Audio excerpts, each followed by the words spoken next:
Sometimes the deepest betrayals wear a tuxedo and arrive late to your celebration. And sometimes, even the most radiant woman finds herself staring into a mirror, trying to believe that tonight, just maybe, love might find its way back. Before we begin the story, let us know where you're watching from by leaving a comment below. If you enjoyed this video, don't forget to like and subscribe. Have a wonderful day. Enjoy the story. Naomi Green stood before the full-length mirror, smoothing the crimson gown against her curves. The color complemented her rich chestnut skin perfectly, making her feel radiant. Despite the anxiety twisting in her stomach, tonight was special. Her 31st birthday and first wedding anniversary with Christopher. Celebrated together at the Halcyon Club's grand ballroom. Just perfect. She whispered, adjusting the silver necklace at her throat, her mother's necklace, the last gift before cancer took her 2 years ago. The mirror reflected a woman of undeniable beauty. Almond-shaped eyes, high cheekbones, and full lips painted a soft rose. Her natural curls were styled in an elegant updo, with carefully arranged tendrils framing her face. Her phone chimed with a message from the event planner, confirming everything was set up to her specifications. Naomi exhaled slowly, trying to release the tension that had been building for weeks. "He'll be there," she assured her reflection. He promised. Their first year of marriage had started like a fairy tale. Christopher Bellamy, with his charismatic smile and ambitious vision, had swept into her life and dazzled her with his attention when she was still mourning. Her mother's death. The handsome investment strategist had pursued her relentlessly after they met at a charity event showcasing her interior architecture work. Their whirlwind romance culminated in a wedding that, while not extravagant, had felt perfect to Naomi. The problems began 6 months ago when Christopher's firm took on several high-risk accounts and the pressure changed him. Late nights became the norm. When he was home, he was distracted and short-tempered. The warm glances and passionate evenings dwindled, replaced by clipped exchanges and separate bedtimes. Naomi told herself it was just a rough patch. All marriages had them. Tonight would change everything. Naomi had spent weeks planning the celebration to remind Christopher of what they once shared. She'd invited 100 guests, carefully mixing their friends, coworkers, and family. The menu featured Christopher's favorite dishes. The band knew his preferred songs. The entire evening celebrated not just their anniversary, but the promising life ahead. Most importantly, she had the watch. Naomi opened her jewelry box and removed a sleek black case. Inside, nestled in midnight velvet, was a limited edition Mortenson's timepiece with a sapphire-encrusted bezel. Christopher's dream watch. She had caught him admiring it months ago, his eyes lingering even as he joked about the outrageous price. It had cost Naomi her most treasured asset, the small plot of land in rural Virginia her mother had left her. The property meant far more than just dirt and trees. It was where she and her mother had picnicked every summer under a vast willow tree, where they'd laid out blankets to watch meteor showers and dream aloud. Where her mother had planned to build a retirement cottage, sketching plans Naomi later refined in her professional training. "I know you understand, Mama," Naomi whispered, touching the silver necklace. "You always said true love was worth any sacrifice." Her chest tightened as she recalled the day. She signed the sale papers. The developer had already marked the old willow for removal to make way for luxury homes. When she asked if they might preserve it, he laughed and called it just another tree. But that tree was where her mother's ashes were scattered, per her specific request, to remain in the place she loved most. Naomi shoved the painful memory aside. The sacrifice would be worth it if it brought back the man she had fallen in love with. Her doorbell rang, signaling the car service. With one final glance in the mirror, Naomi tucked the watch case into her clutch and headed out. The butterflies in her stomach were no longer from anxiety, but hope. The Halcyon Club's grand ballroom had been transformed under Naomi's meticulous direction. Crystal chandeliers bathed the room in a warm glow. Ivory linens covered the tables, adorned with towering arrangements of crimson roses in silver vases. Candles cast intimate pools of light, and a string quartet played gently by the dance floor, which remained empty as guests mingled. During cocktail hour, Naomi stood near the entrance, greeting arrivals with a gracious smile that masked her growing concern. It had been 45 minutes, and Christopher had yet to appear. "The man of the hour still stuck at the office?" asked Talia, Naomi's best friend since their undergrad days, as she approached with 2 glasses of champagne. "Apparently," Naomi replied, taking a small sip. "He texted that he's wrapping up a meeting and will be here soon." Talia's look betrayed her skepticism, but she said nothing. "Happy birthday, girl, and happy anniversary. You've created something beautiful here." "Thank you." Naomi's gaze swept the room. Pride, for a brief moment, displaced worry. Everything was perfect, just waiting on her husband to complete the picture. As if summoned, a murmur at the entrance pulled their attention. Christopher had arrived, but Naomi's relief quickly faded into concern. His tie was crooked, his hair disheveled, and his gait was just unsteady enough to suggest he'd been drinking. He scanned the room until his eyes landed on Naomi. "There she is," he said loudly. "The birthday girl and anniversary wife." He approached her with none of his usual polish, planting a perfunctory kiss on her cheek, the scent of expensive bourbon unmistakable. "You made it," Naomi said softly, reaching up to adjust his tie. He recoiled. "Of course I made it. Wouldn't miss my own anniversary party, would I?" There was an edge in his voice that sent a chill down Naomi's spine. "Everyone's here," she said, trying to maintain composure. "Your partners from the firm, my design clients, even your mother made it in from Philadelphia." "Wonderful," Christopher replied flatly, grabbing a glass of champagne and knocking it back in one go. He grabbed a champagne flute and downed it in one swallow. "Shall we begin the festivities? Isn't there some kind of program for the evening?" Talia squeezed Naomi's arm supportively before drifting away, giving the couple space. Naomi took a deep breath, pushing her unease aside. This was their night. She wouldn't let Christopher's mood ruin it. "Dinner will be served soon," she explained. "I thought we might say a few words to our guests first, thank them for coming." "Perfect. I have quite a few words to say." Something in Christopher's tone made Naomi's skin prickle with unease. Before she could respond, he was striding toward the small stage where the quartet played, signaling for them to stop. Naomi followed, her heart pounding against her ribs. This wasn't the plan. They were supposed to speak together, share memories of their first year, but Christopher was already taking the microphone, tapping it twice to make sure it worked. "Good evening, everyone," he began, his voice echoing through the now hushed ballroom. "Thank you all for coming to this elaborate celebration." He gestured grandly at the decorations, a flicker of something like disdain crossing his face. Naomi stood at the edge of the stage, frozen as Christopher continued. "My wife went to extraordinary lengths to mark our first anniversary." He put a sharp emphasis on extraordinary, turning it into something accusatory. "Naomi has always been one for grand gestures, for appearances, for showing the world what a perfect couple we are." A murmur rippled through the crowd. Naomi felt the blood drain from her face. "Christopher," she whispered, stepping forward. "What are you doing?" He ignored her, his attention fixed on the now visibly uncomfortable guests. "The truth is, there's nothing to celebrate tonight. Our marriage has been a mistake from the beginning, a business arrangement that's outlived its usefulness." The room went deadly silent. Naomi felt as though she'd been plunged into ice water, her body numb with shock. Her chest rose and fell rapidly, lungs suddenly incapable of holding air. The faces in the crowd seemed to blur together, every whisper feeling like a dagger, every pair of eyes a witness to her unraveling. "You see," Christopher continued, his tone colder now, "I married Naomi because she had connections in the design world that helped my investment strategy. She married me because she thought I could give her the status and security she craved." He looked directly at Naomi now, his brown eyes devoid of emotion. "But I've realized no amount of expensive parties or desperate attempts to impress me can make this charade worth continuing." Naomi couldn't breathe.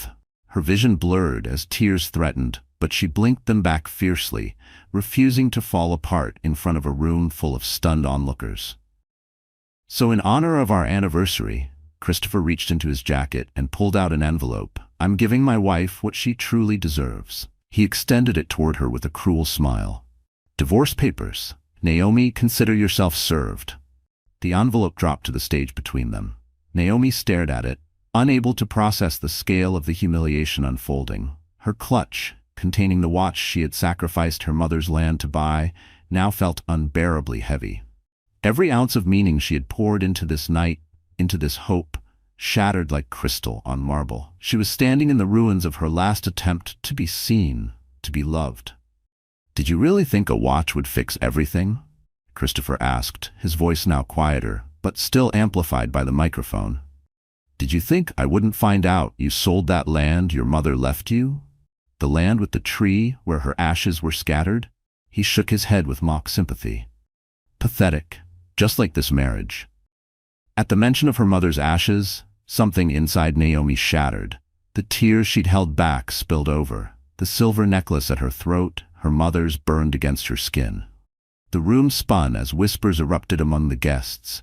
Faces blurred together, pitying, shocked, some even entertained by her public humiliation. She took an unsteady step backward, nearly stumbling off the stage. "I suggest everyone enjoy the expensive dinner my soon-to-be ex-wife has provided," Christopher concluded, setting down the mic. "Consider it her parting gift to us all." He descended the stage without another glance at Naomi and headed for the exit. The silence left in his wake was deafening, broken only by the soft thud of Naomi's purse hitting the floor. The black watch case tumbled out across the polished wood. A sob escaped her as she sank to her knees, no longer able to maintain composure. The beautiful crimson dress pooled around her like spilled wine as she covered her face, shoulders trembling with grief and humiliation. She had designed every detail of this night to be a memory of joy. Now it would be the moment her world was raised in full view. Through the haze of her breakdown, Naomi became vaguely aware of movement nearby. Talia's voice sharp with protective fury, others stepping forward but hesitating, unsure how to respond. Then, unexpectedly, a gentle hand touched her shoulder. She looked up through tear-blurred vision at a face she didn't recognize. A tall man with kind hazel eyes and broad shoulders, impeccably dressed in a tailored navy suit.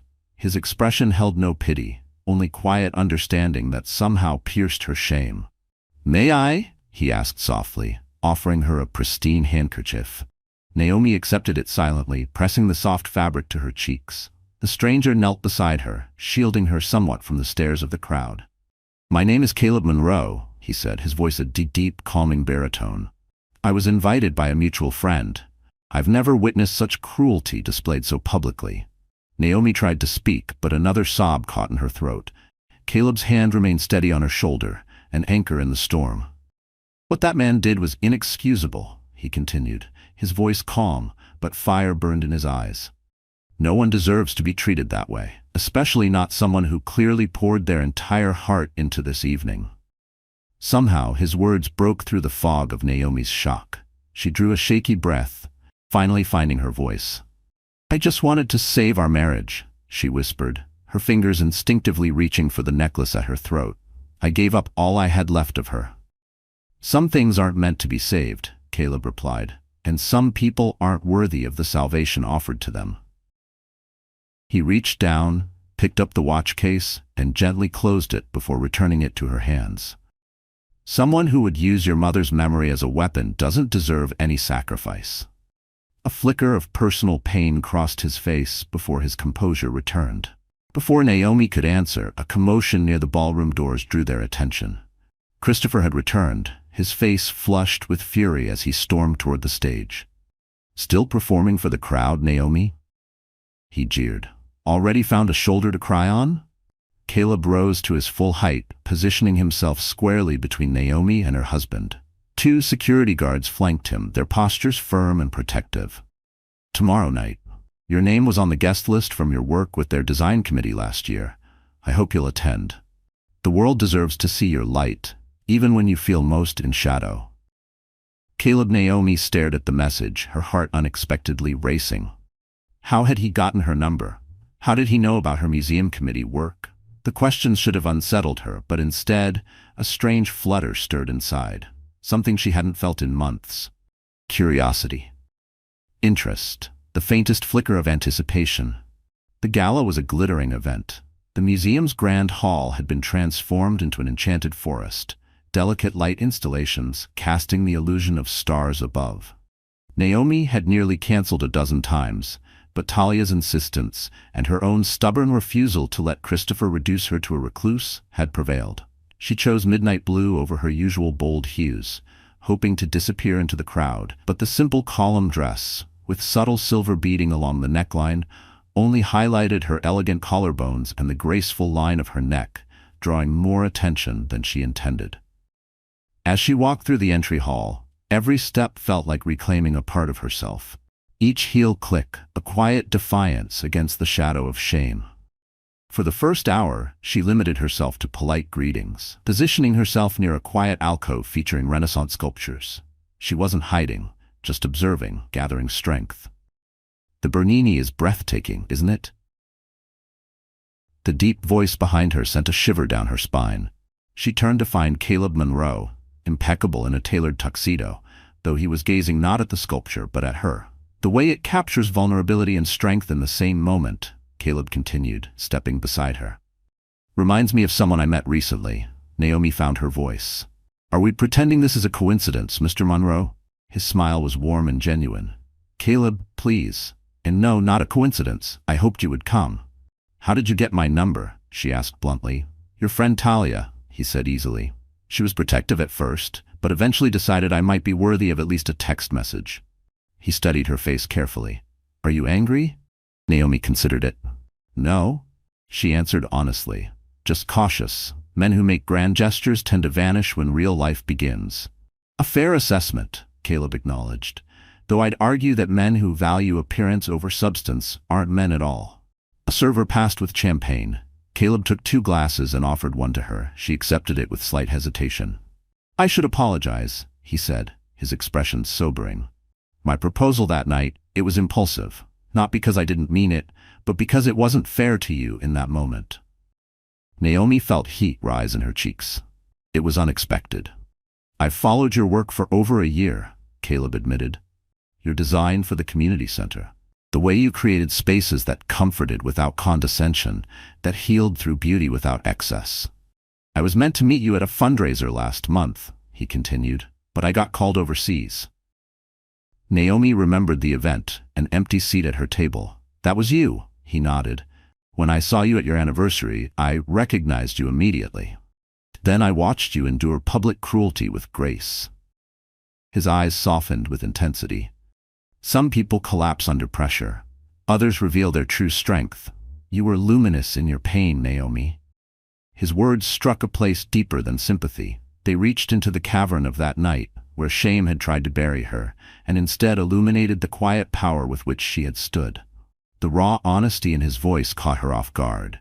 No one had ever seen her that way.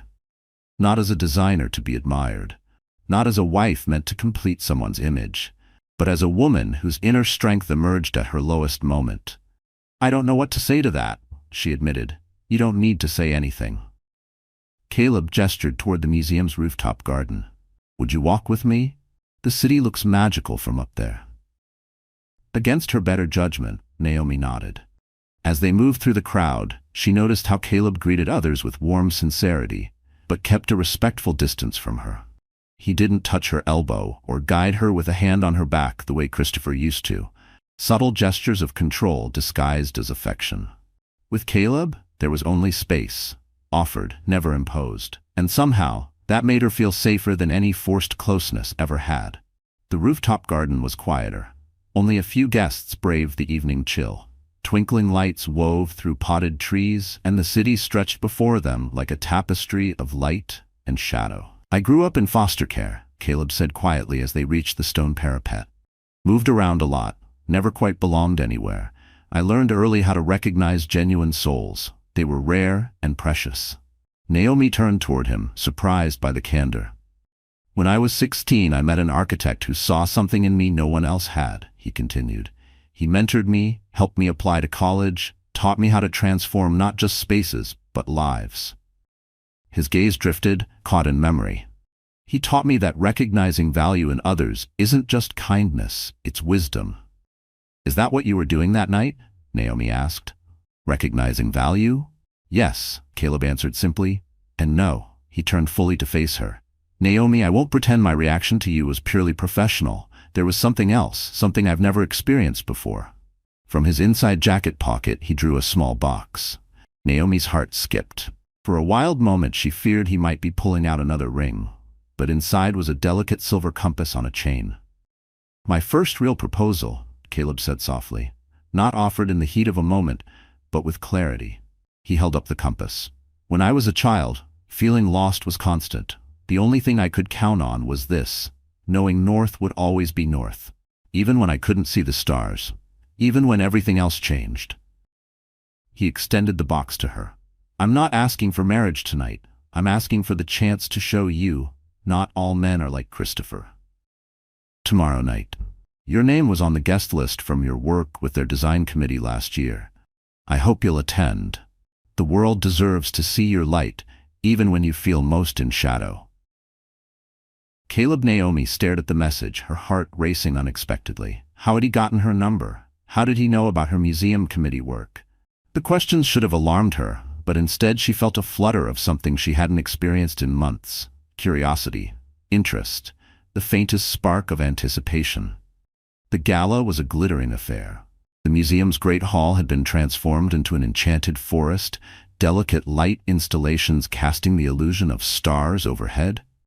Naomi had nearly canceled a dozen times, but Talia's insistence and her own stubborn determination not to let Christopher reduce her to a recluse had won out. She wore midnight blue instead of her usual bold colors, hoping to blend into the background. But the simple column dress, with subtle silver beading along the neckline, only emphasized her elegant collarbones and the graceful curve of her neck, drawing more attention than she'd intended. For the first hour, she kept conversation to a minimum, offering polite greetings while positioning herself near a quiet alcove showcasing Renaissance sculptures. She wasn't exactly hiding, just observing, gathering strength. "The Bernini is breathtaking, isn't it?"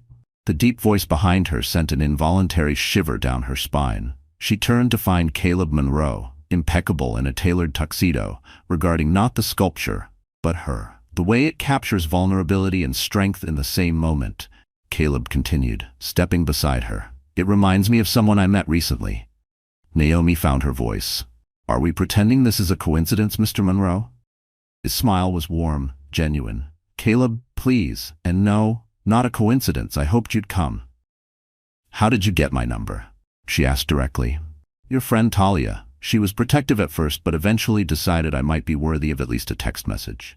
He studied her face carefully. "Are you angry?" Naomi considered the question. "No," she answered truthfully. "Just cautious. Men who make grand gestures tend to disappear when real life resumes." "A fair assessment based on your experience," Caleb acknowledged, "though I could argue that men who value appearance over substance aren't really men at all." A server passed with champagne. Caleb took 2 glasses, offering one to Naomi, who accepted it hesitantly. "I should apologize," he said, his expression growing more serious. "My proposal that night was impulsive, not because I didn't mean it, but because it wasn't fair to you in that moment." Naomi felt heat rise to her cheeks. "It was unexpected." "I've followed your work for over a year," Caleb admitted. "Your design for the community center, the way you created spaces that comforted without condescension, that healed through beauty without ostentation. I was supposed to meet you at a fundraiser last month," he said. "But business took me overseas." Naomi remembered the event, the empty seat at her table. "That was you?" He nodded. "When I saw you at your anniversary, I recognized you immediately. Then I watched you endure unimaginable cruelty with such dignity." He trailed off, his eyes intense. "Some people collapse under pressure. Others reveal their true strength. You were luminous in your pain, Naomi." The raw honesty in his voice made her breath catch. No one had ever seen her that way. Not as a designer whose work they admired, not as a wife who completed her husband's image, but as a woman whose character radiated through her darkest moment. "I don't know what to say to that," she admitted. "You don't need to say anything." Caleb gestured toward the museum's rooftop garden. "Would you walk with me?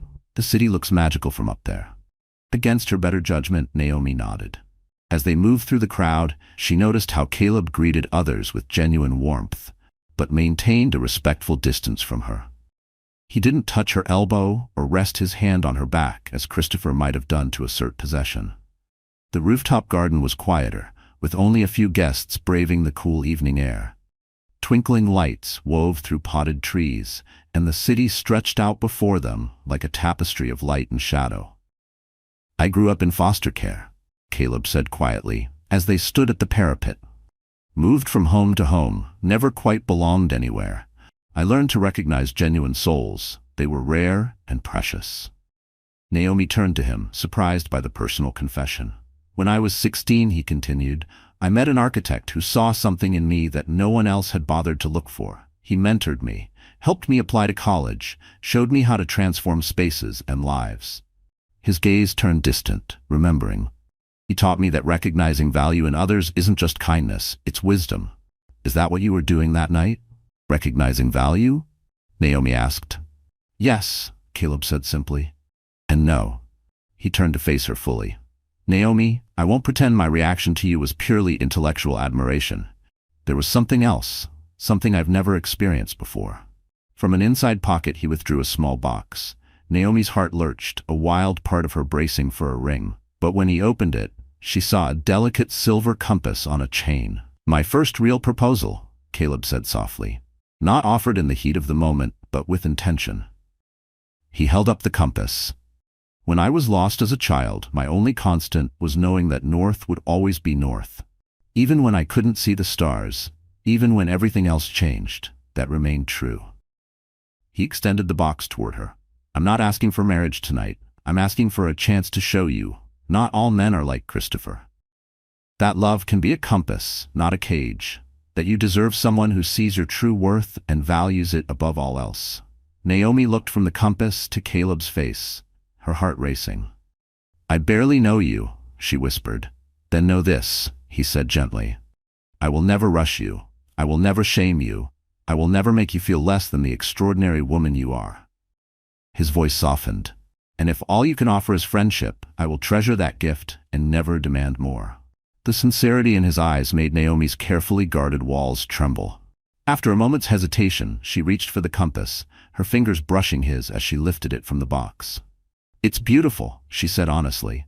"Like its owner," Caleb replied. When she looked up sharply, he smiled. "Too much?" Despite herself, Naomi laughed, the first genuine laugh since that terrible night. "Definitely too much." His answering smile was brilliant. "I'll work on my delivery."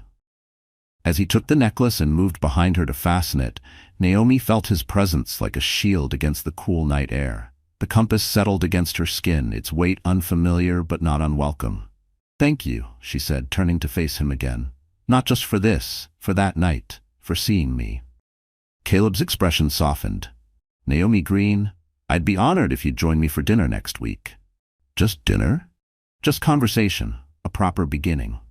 Naomi touched the compass at her throat, feeling something fragile stir in her chest. Not love, not yet, but perhaps its earliest form, hope. "Yes," she said simply. "I'd like that." Chapter 3: The Rescue. 3 weeks had passed since the museum gala, where Caleb had given Naomi the compass necklace. Since that night, Naomi had cautiously agreed to a proper first date, a quiet dinner at a small French restaurant, where Caleb impressed her with his knowledge of architecture and genuine curiosity about her design philosophy. She had expected awkward pauses, but found herself surprisingly at ease in his company. Their second meeting was an afternoon at a local art exhibition, where Caleb confessed his complete confusion about modern art, endearing himself with unexpected vulnerability. "I can design buildings, but I can't decipher a canvas of colored squares," he admitted with a self-deprecating smile. That small moment of imperfection did more to earn Naomi's trust than any grand gesture.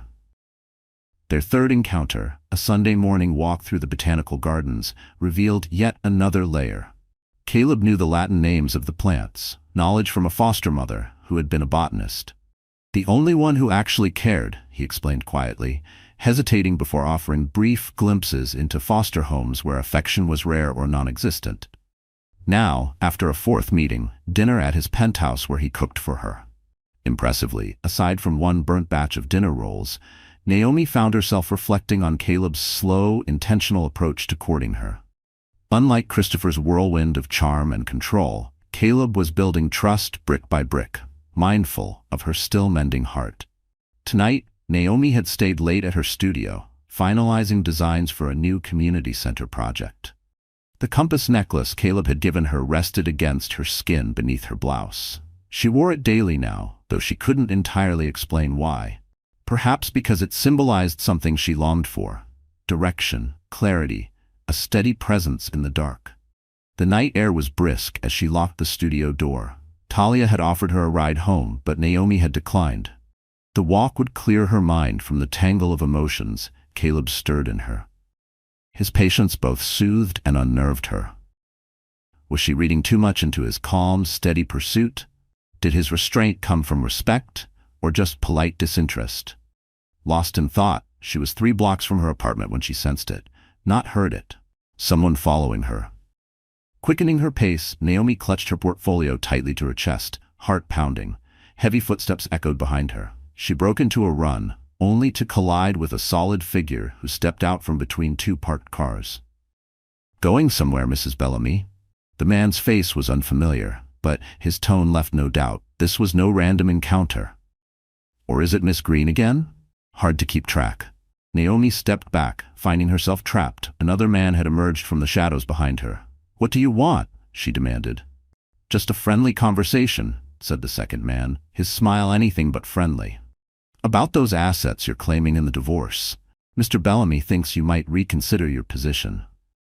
Fear crystallized into fury. "He sent you to threaten me? That's low, even for Christopher."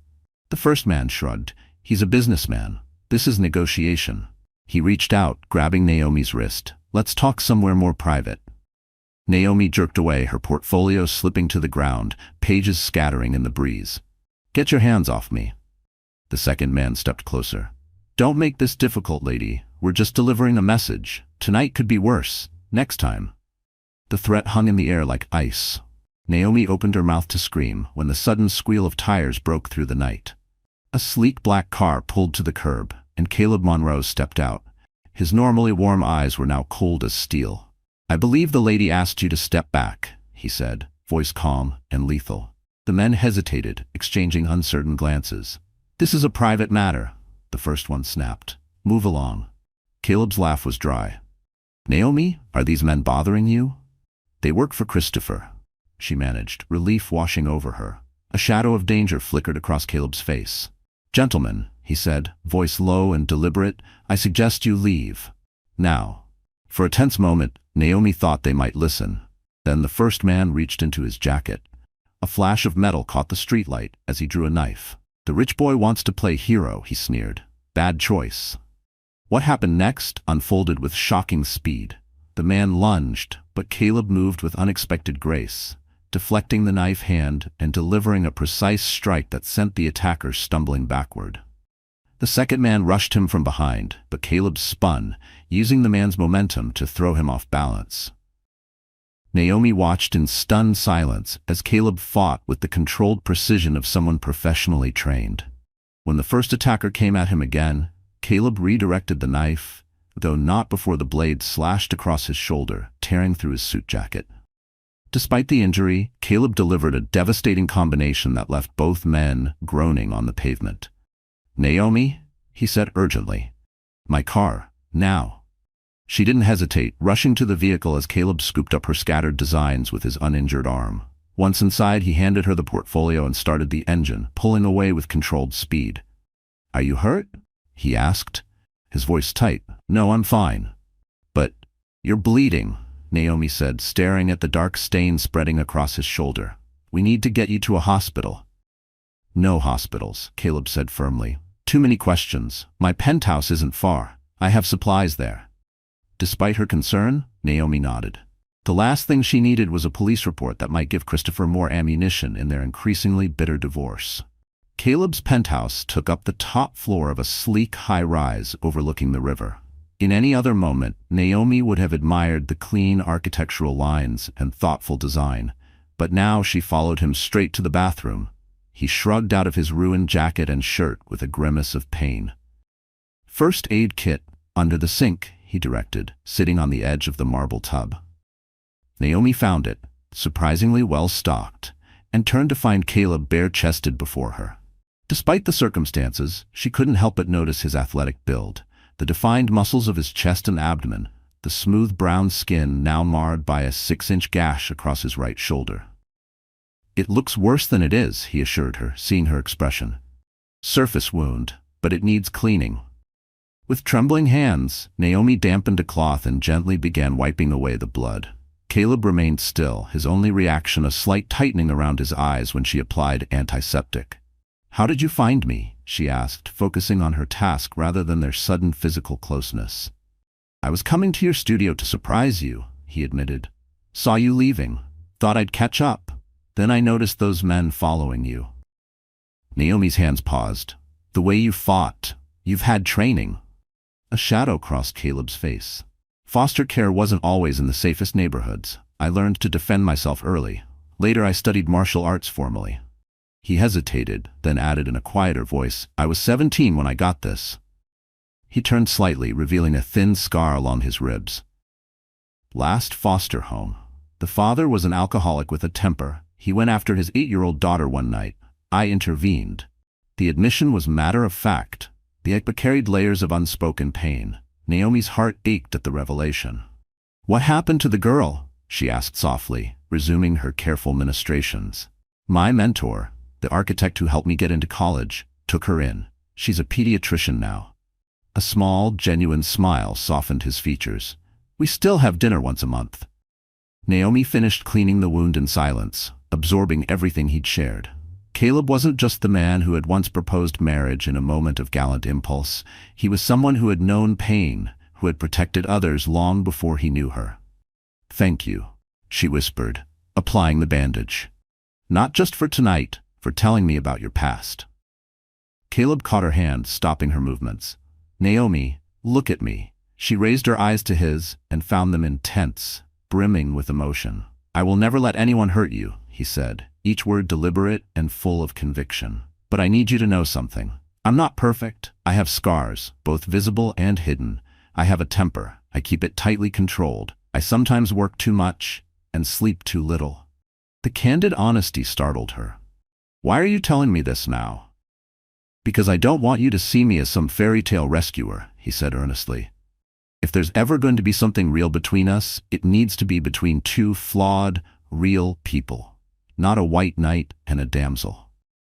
Naomi stared at him, suddenly aware of how close they were. Her standing between his knees, his bare chest in front of her, her hand still caught in his. The honesty in his eyes moved her more than any grand romantic gesture ever could. Caleb drew a ragged breath, his gaze flickering to her lips before he deliberately let go of her hands and leaned back slightly. "You should finish with that bandage," he said, his voice rough with restrained emotion. "Then I'll take you home." Naomi nodded, understanding what had just happened. He had wanted to kiss her, wanted it badly, but he had chosen to respect her, to protect her heart, rather than take advantage of her vulnerability. As she carefully finished applying the bandage, Naomi felt something shift inside her. Caleb Monroe hadn't just fought for her safety tonight, he was fighting for her emotional healing too, even from his own desires. When she was done, her fingers lingered on the bandage. "What if I don't want to go home? Just yet?" she asked softly. Caleb's eyes met hers, searching. "Naomi, I don't want you to feel obligated because I helped you tonight." "It's not obligation," she said gently, reaching up to touch the compass that rested beneath her blouse. "It's choice. My choice." Slowly, deliberately, she leaned forward and pressed her lips to his in a gentle kiss. The kiss. Caleb remained perfectly still for a heartbeat, then responded with exquisite tenderness, his hand rising to cradle her face as though she were made of the most precious porcelain. When they finally parted, both slightly breathless, Caleb rested his forehead against hers. "I've wanted to do that since the moment I saw you," he confessed. "Even when I was a mess of tears and smeared makeup?" she asked with a small, unexpected smile. "Especially then," he replied seriously, "because even in your most broken moment, your spirit shone through." Naomi drew back slightly, studying his face, the sincerity in his eyes, the careful restraint in his touch. This man was nothing like Christopher, whose charm had masked calculation. Caleb's strength was tempered with gentleness, his confidence with humility. "I'm not ready for everything," she admitted quietly. I'm still sorting through the ruins of one relationship, but I'd like to see where this path leads. Caleb smiled, and for a moment she saw the boy he must have been before life taught him caution. Open, hopeful, unguarded. I'm not asking for everything tonight, he assured her. Just the chance to walk beside you, wherever the path goes. I'd like that, Naomi whispered, her hand finding his again.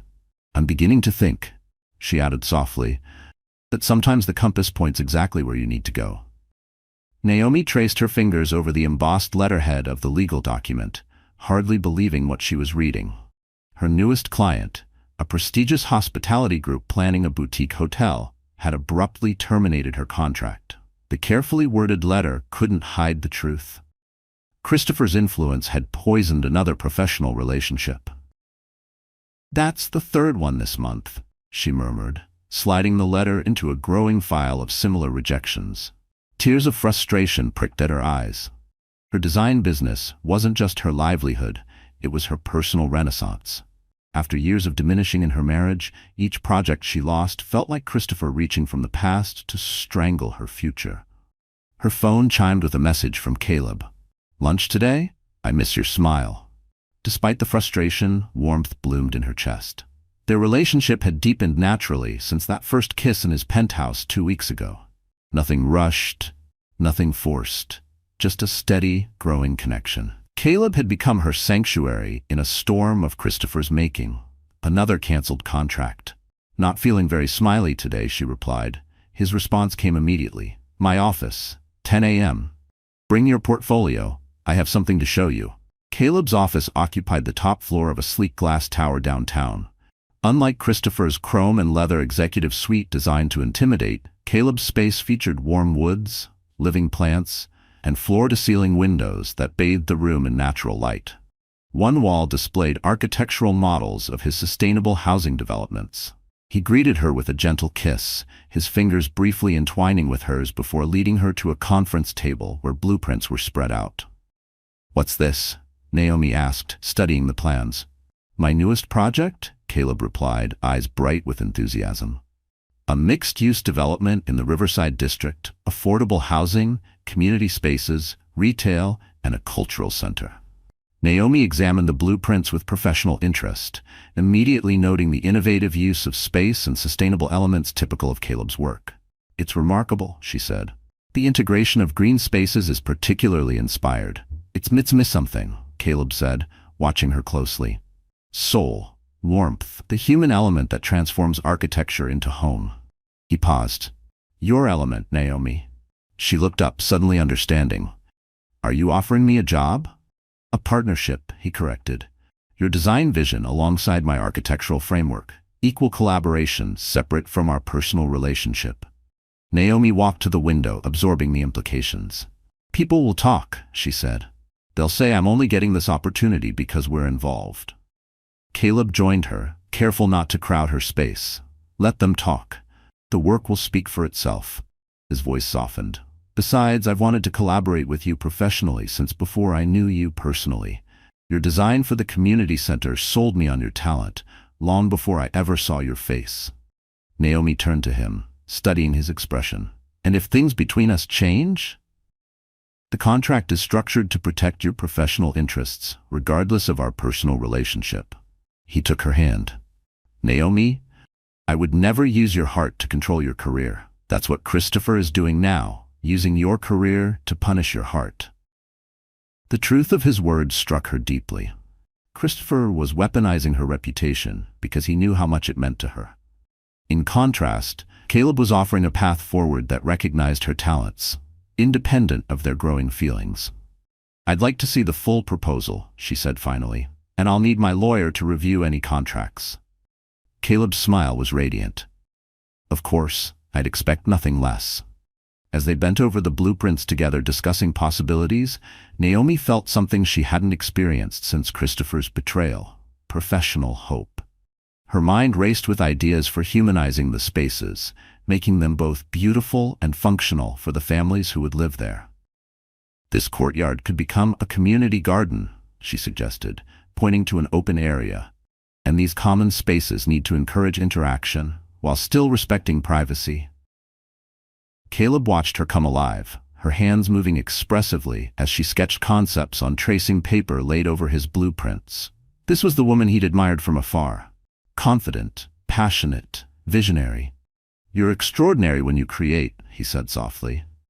Naomi looked up, caught by the admiration in his eyes. Unlike Christopher, who had seen her design career only as a tool for networking, Caleb genuinely valued her creativity. Their lunch forgotten, they spent hours brainstorming. When Naomi finally checked the time, she was shocked to see it was nearly evening. "I had no idea it was so late," she said, gathering her things. "Time disappears when you're building dreams," Caleb said, helping Naomi organize the sketches she'd created. "Would you have dinner with me? There's a small Ethiopian place nearby I think you'd love." Before she could answer, her phone rang, her lawyer's number flashing on the screen. With an apologetic glance at Caleb, she answered. "Miss Green, I've just received notice that your ex-husband is filing a claim for the watch you purchased prior to your separation. His attorney is arguing it constitutes a marital asset due to its significant value." Naomi's hand tightened around the phone. The sapphire watch, the symbol of her greatest sacrifice and Christopher's cruelest rejection, was now being used as another weapon. "That's absurd," she replied, struggling to keep her voice steady. "I purchased it with funds from property I inherited before our marriage. Unfortunately, the timing of the purchase falls within the marital period. We can fight this, but prepare yourself for a battle." After ending the call, Naomi looked up to find Caleb watching her with concern. "Christopher?" he asked quietly. "He's claiming the watch as a marital asset." The absurdity suddenly struck her, and a sound between a laugh and a sob escaped her. "The watch he publicly rejected, the watch I bought by selling my mother's land." Caleb's expression darkened. "He doesn't want the watch, he wants to hurt you by taking something meaningful. It's not even about the watch anymore." "No," Naomi admitted, sinking into a chair. "It's what it represents. My willingness to sacrifice something precious for a man who never deserved it." She looked up at Caleb, vulnerability plain in her eyes. "I feel like such a fool." In 3 strides, Caleb was kneeling in front of her, taking both her hands. "Listen to me. Loving deeply is never foolish, even when the recipient proves unworthy. Your capacity for devotion is a strength, not a weakness." He hesitated, then added quietly, "I understood what that watch meant the moment I saw it fall from your purse that night. I know what it cost you, not just financially, but emotionally." Naomi looked down at their joined hands, her slender fingers entwined with his stronger ones. "I'm afraid," she confessed. "Not of Christopher, but of trusting my own judgment again." To her surprise, Caleb's eyes filled with vulnerability of his own. "Do you think I'm never afraid?" he asked softly. "I'm terrified. Of failing you. Of not being worthy of the trust you're slowly giving me."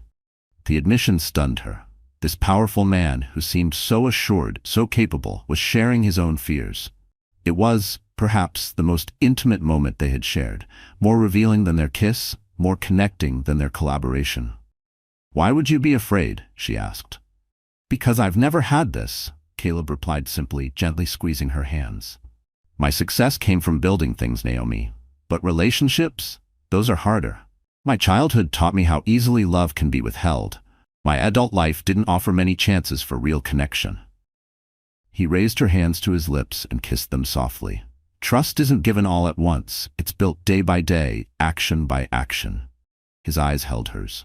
"I don't ask for blind faith, Naomi, just the chance to earn your trust, with every day that passes."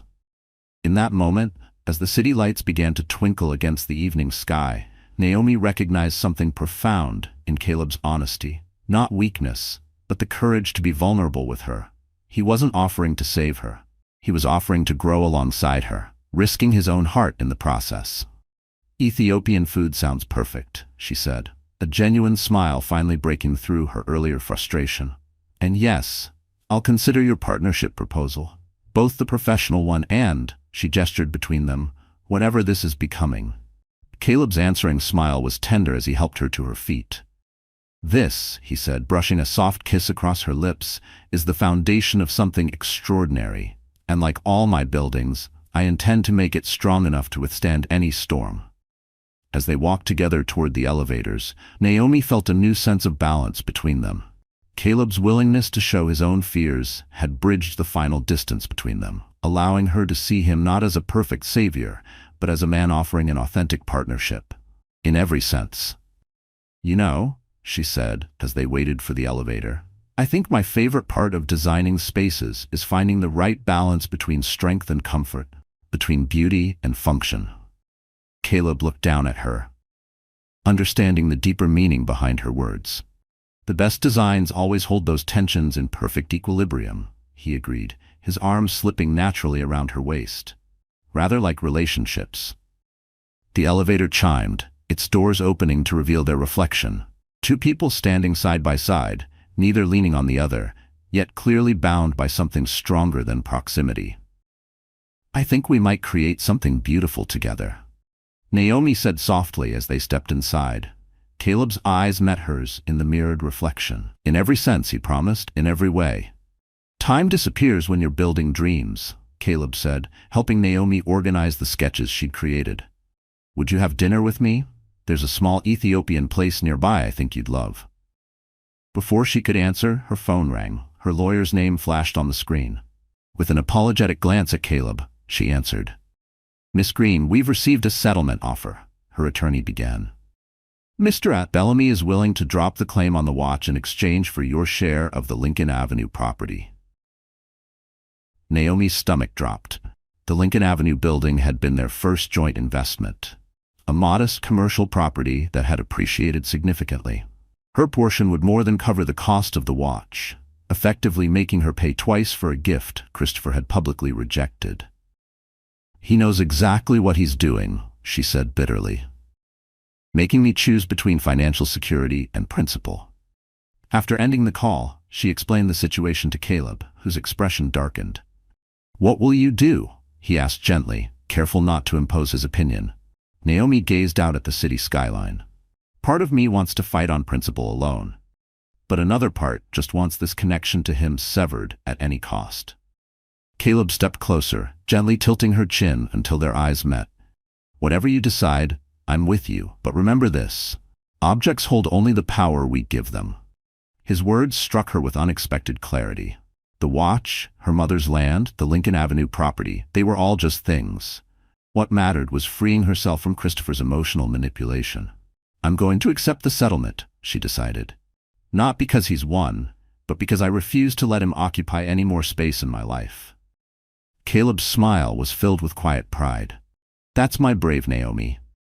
As twilight fell over the city, they walked the perimeter of the rooftop garden, discussing their vision for the grand opening. Despite her curiosity about Caleb's surprise, Naomi found herself grounded in the moment, grateful for how far she had come. The next 8 weeks flew by in a whirlwind of planning and construction. Naomi rarely saw Caleb outside of project meetings.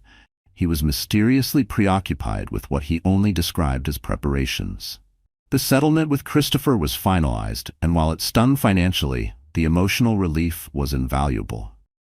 The night of the grand opening arrived on a crisp, early autumn evening. The development, named Horizon Haven as a subtle nod to rebirth, stood complete in its understated brilliance.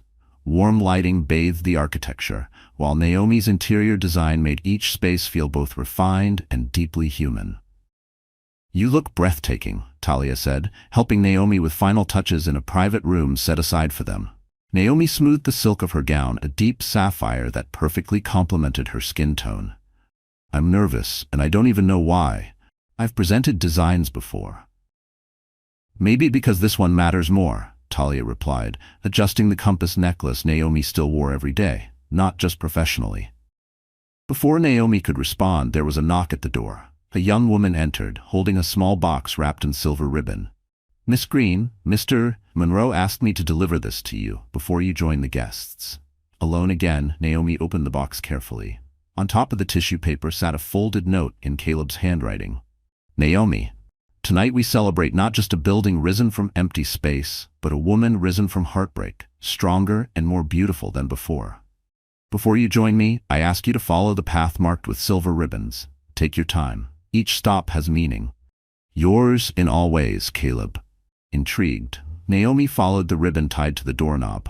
It led her down a quiet corridor where photographs lined the walls. images of the project's progress.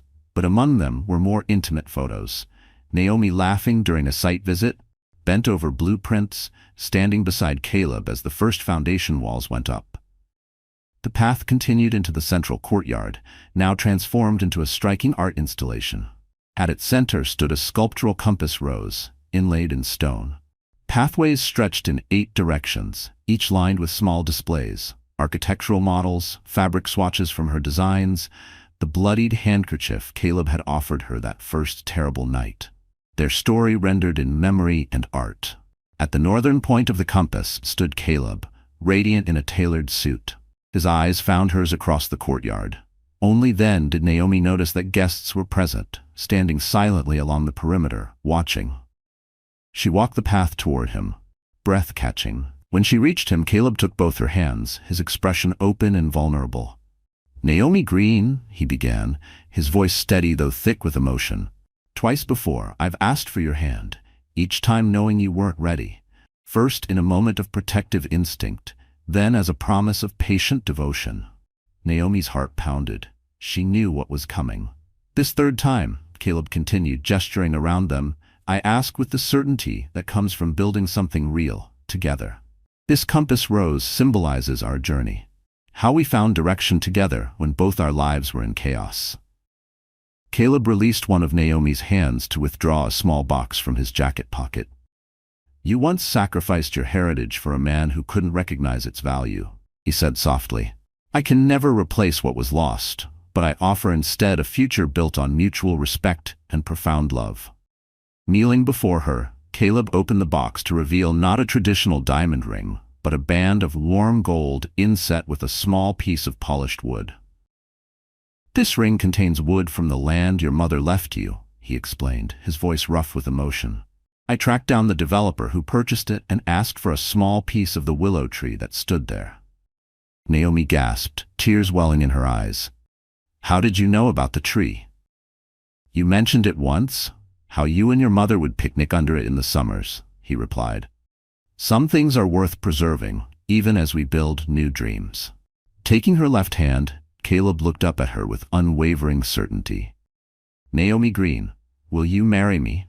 Will you build a life with me as equal partners, in work and in love? I promise to cherish your strength as much as your vulnerability, and to support your independence while offering my heart's complete devotion." In that moment, surrounded by the physical manifestation of everything they had built, Naomi felt the final pieces of her heart's protective wall crumble. Caleb had not simply said he loved her. He had shown her, time and again, through both grand and quiet acts. "Yes," she whispered. Then louder, for all to hear, "Yes, Caleb, I will marry you." As he slipped the ring onto her finger and rose to take her into his arms, the gathered guests erupted in applause. Their kiss was tender and passionate, a promise of the life they would create together. Later, as they mingled with guests to celebrate both the project's completion and their engagement, Caleb kept Naomi close by his side. His gaze rarely straying from her face. "Was this your plan all along?" she asked, her fingers brushing the ring that felt more precious than any diamond. "To propose here tonight?" Caleb's smile was both triumphant and tender.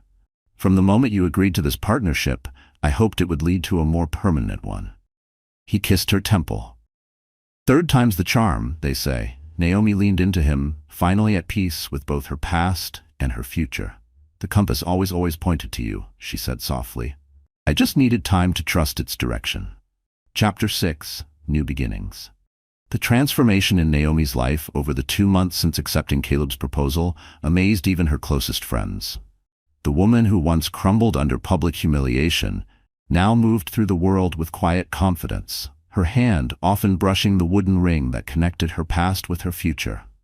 "I barely recognize you," Talia said one afternoon as they reviewed wedding plans in Naomi's newly renovated design studio, a space Caleb had helped her secure after Christopher's vindictive actions had forced her to leave her former office. "And I mean that in the best possible way." Naomi smiled, glancing at the mood board they'd created for the intimate spring ceremony. "I barely recognize myself sometimes," she admitted. "It's not just Caleb, though he's a big part of it. It's remembering who I was always meant to be." The woman who had married Christopher was still grieving her mother, seeking security and validation in a relationship that gave neither. The woman who would marry Caleb had rediscovered her strength first and chosen a partner who amplified it, not diminished it. Her phone chimed. Meeting finished early. Dinner at Bissett's? I have news. Go, Talia urged, seeing Naomi's expression brighten. The flowers can wait. Bissett's was their place, the cozy French restaurant where they'd had their first real date after the museum gala. The owner greeted Naomi by name and led her to their private corner table where Caleb was already waiting, his face lighting up when he saw her. Have I told you today how beautiful you are? He asked, rising to kiss her before holding her chair. Only twice, Naomi replied, smiling warmly. Caleb's eyes danced as he reached for her hand across the table. The Foundation Board approved our proposal for the Design Scholarship Program. Starting next fall, 10 students from underserved communities will receive full funding for architecture and design education, with guaranteed internships at your studio or my firm. Naomi squeezed his hand, emotion tightening her throat. The scholarship had been her idea, a way to open doors for talented youth without privilege. Caleb had embraced it immediately and expanded the concept even further. That's wonderful, she said. Those students' lives will change, completely. Like mine did, Caleb said. When my mentor saw something in me, it's our turn to extend the ladder. As they shared wine and their favorite dishes, Naomi marveled at how seamlessly their lives had merged. Caleb introduced her to philanthropic circles where her ideas reshaped community initiatives. She brought him into intimate creative spaces where his strategic mind flourished. Together, they were more than the sum of their parts. After dinner, they strolled along the riverfront, Caleb's arm wrapped around her shoulders against the crisp breeze. I had a strange call today, he said, tone carefully neutral, from Christopher's attorney. Naomi tensed. Though the divorce was finalized, Christopher's shadow still lingered through petty intrusions. What did he want? Apparently, Christopher's company is struggling. He's looking for investors. Caleb's face remained unreadable. His lawyer suggested I might be interested, given my connection to his former wife. Naomi stopped walking, turning to face him. That's unbelievably presumptuous. It's desperate, Caleb said gently. His investors are pulling out after that expose. The market sees what's happening. A complicated wave washed through Naomi, not satisfaction, but perhaps some justice. Christopher's true character was finally being revealed. What did you tell them? That I base investments on sound business, not personal connections. Caleb's thumb traced circles on her hand, and that his request showed exactly why his company is failing. Naomi nodded, grateful Caleb understood her emotions without needing explanation. Let's not waste our evening on him, she said. Caleb smiled, drawing her closer. I'd much rather talk about this weekend. My lake house is ready. I'm thinking a private getaway before the holiday rush. The lake house was Caleb's sanctuary, a modernist retreat nestled in the woods, 2 hours from the city.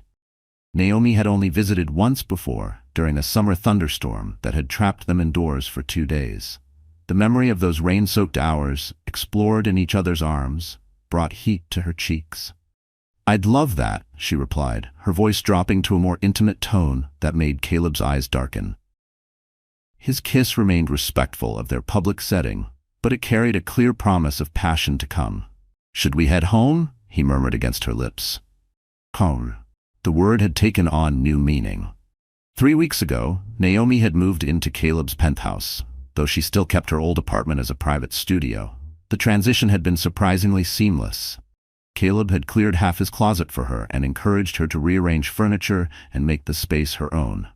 Yes, she agreed, suddenly eager for the privacy that would let her show, not just tell him, how deeply her love had grown. The lake house welcomed them with sweeping views of autumn foliage reflected in still waters. Caleb had arranged everything. The kitchen stocked with their favorite foods, fresh flowers in the bedroom, the fireplace ready to be lit. After a walk along the shoreline, they returned as the sunset painted the sky in spectacular hues of orange and pink. Caleb opened wine while Naomi prepared a simple dinner, the two of them moving around the space with the easy synchronicity of partners who had learned each other's rhythms. I've been thinking, Naomi said as they lingered over dessert, the fire casting a warm glow across the sleek living space. "About my birthday next year." Caleb's expression softened. He knew the date still carried painful memories. Her birthday had once shared meaning with what would have been her second wedding anniversary with Christopher, a date now tied to public humiliation. "What about it?" he asked gently. "I want to reclaim it, make new memories." She reached for his hand. "I want us to get married on my birthday." Surprise and pleasure crossed Caleb's face. "Are you sure? We could choose any date." "I'm sure," Naomi said firmly. "I don't want that day to belong to pain anymore. I want it to represent our beginning, not my ending with Christopher." Caleb rose, pulling her into his arms with sudden emotion. "Naomi Green," he murmured into her hair, "you continue to astonish me with your courage." She looked up at him, her eyes sparkling. "Is that a yes?" "It's 1,000 times yes," he replied, before capturing her lips in a kiss that deepened quickly from tender to hungry. Naomi pressed close, her body instinctively responding to the familiar, exhilarating feel of him. Unlike her relationship with Christopher, which had grown cold and one-sided, intimacy with Caleb was a revelation, each encounter layered with connection and care. His hand slid down her back, drawing her hips against his. "Bedroom?" he suggested, voice thick with desire. "Too far," she whispered, already undoing the buttons of his shirt as she guided him to the plush rug in front of the fireplace. Caleb chuckled, following her lead without resistance. This was another aspect of their relationship that stood in contrast to her past, an equal give and take, mutual discovery, each completely attuned to the other's pleasure. Later, wrapped in a throw in front of the glowing embers, Naomi rested her head on Caleb's chest, listening to the steady rhythm of his heartbeat. "Happy?" he asked, fingers tracing lazy lines along her spine. "Completely," she replied truthfully. After a quiet moment, she added, "I never thought I'd feel this way again. After that night, I was sure something inside me had died." Caleb shifted to look at her, his expression serious. "Nothing about you died that night, Naomi. You were wounded, yes, but what makes you extraordinary is how you turned those wounds into strength and compassion." His words touched something deep inside her. Her journey from heartbreak to healing had changed her, not in the way Christopher intended. Where he tried to diminish her, she had expanded. Where he tried to isolate her, she had forged deeper connection. "I love you," she said simply. The words still carried newness between them, and therefore weight. "Not because you rescued me, but because you saw me clearly when I couldn't see myself." Caleb kissed her, gentle, reverent. "And I love you, Naomi Green, soon to be Monroe, for exactly who you are. Brilliant, resilient, and absolutely irreplaceable." As moonlight spilled through the windows, painting silver across their intertwined bodies, Naomi felt the last ghosts of her past let go. Before her stretched a future bright with promise, a life built on respect, vision, and a love tested by fire and found unbreakable. Shadows from the past. The winter sun poured through the penthouse windows as Naomi reviewed fabric samples for their wedding, now only 4 months away. She would marry Caleb on her birthday, transforming a date once tied to betrayal into one of celebration. The thought filled her with triumphant joy. Her phone buzzed with an unknown number. Normally, she would let it go to voicemail, but with wedding planning in full swing, she answered, just in case it was a vendor. "Naomi Green," she answered, her tone professional. There was a moment of silence. Then a voice she hadn't heard in months responded. "Naomi." Not Christopher. A woman's voice. "Who is this?" Naomi asked, though something in the voice struck a chord. "It's Catherine Bellamy." Naomi's grip tightened on the phone. Catherine, Christopher's mother. The elegant, reserved woman who had always kept Naomi at a polite distance during her marriage. "Mrs. Bellamy," Naomi acknowledged, keeping her tone even. "This is unexpected." "I know," Catherine replied, her voice holding unfamiliar hesitation. "I wouldn't have called, but there are things you should know. Things about Christopher." Naomi closed her eyes, forcing herself to breathe. "With all due respect, Mrs. Bellamy, your son and I are divorced. His concerns are no longer mine." "He's planning something," Catherine continued, ignoring Naomi's dismissal. "Something to disrupt your wedding. I overheard him on the phone with his attorney, discussing ways to delay your divorce settlement, possibly even challenge the finality of the divorce itself." Cold unease seeped through Naomi's veins. The divorce had been finalized months ago, but Christopher had resources and connections that could still create complications. "Why are you telling me this?" Naomi asked, suspicious of this unexpected alliance. Catherine's sigh carried across the line. "Because what he did to you that night was unforgivable. Because I raised him better than that."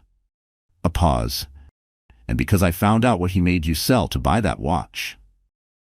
Naomi's free hand moved instinctively to her mother's necklace, the only heirloom she had left.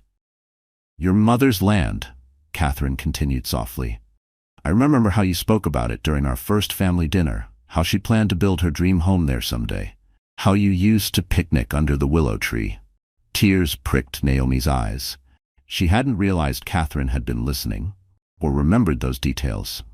"I lost my own mother young," Catherine added, her voice growing stronger. "I know what those connections mean, what Christopher did, forcing you to sacrifice that legacy, then throwing it back in your face. That was cruelty beyond comprehension." Naomi sank onto the sofa, absorbing the unexpected revelation. "I appreciate the warning, Mrs. Bellamy." Catherine, the older woman, corrected gently. "And there's more. I believe he's been having you followed. I found receipts from a private investigator in his study during a visit last week." A chill ran down Naomi's spine. She had occasionally felt watched over the past few weeks, but dismissed it as paranoia.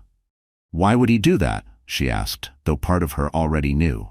"Information is power," Catherine said simply.